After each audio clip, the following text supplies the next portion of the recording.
हाँ तो भाइयों बहनों, ग्राम पंचायत पगिया से प्रधान पद के भावी उम्मीदवार आपका अपना वीरेंद्र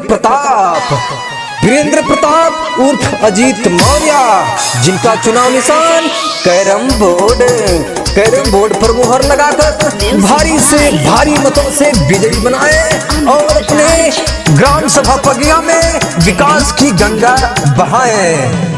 पगिया गाँव के हर घर से कई आवाजिया आवैये चाचा जी, आवाजिया आवैये चाचा जी। अजीत मौर्य भैया के विजयी बनई है माता जी, वीरेंद्र प्रताप भैया के प्रधान बनई है बाबूजी। पगिया गाँव के हर घर से कई आवाजिया आवैये चाचा जी, आवाजिया आवैये चाचा जी।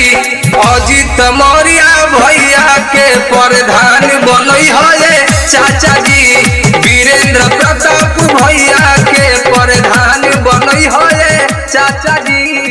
आप सभी का चुनाव निशान कैरम बोर्ड, आप समस्त ग्राम वासियों का चुनाव निशान कैरम बोर्ड, माताओं बहनों का चुनाव निशान कैरम बोर्ड, चाचा चाची दादा दादी और भाइयों भौजाइयों का चुनाव निशान कैरम बोर्ड पर मोहर लगाकर भारी मतों से विजयी बनाएं और अपने ग्राम सभा पगिया में विकास का कार्य करवाएं।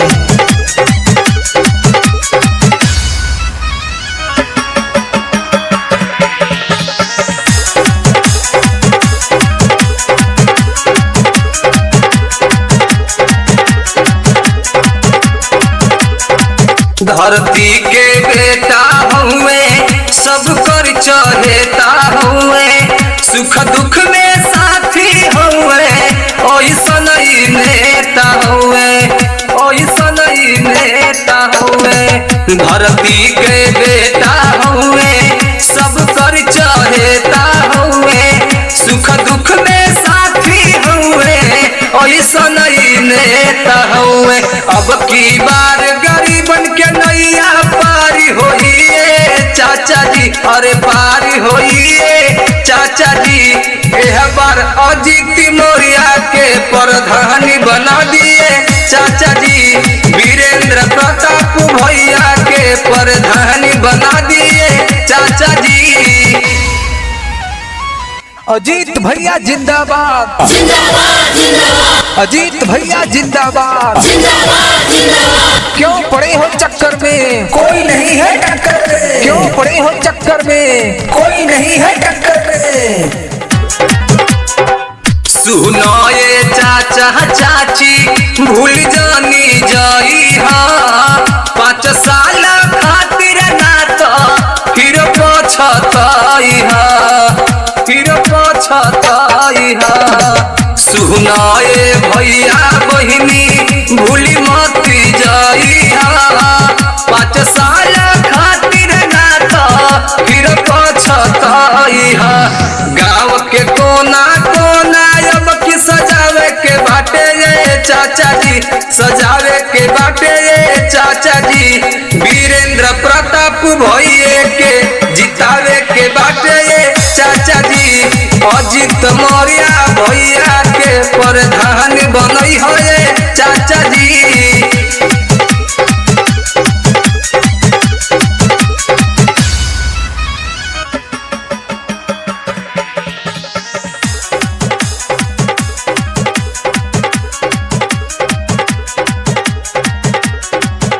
राह संघर्ष की जो चलता है वही संसार बदलता है, राह संघर्ष की जो चलता है वही संसार बदलता है।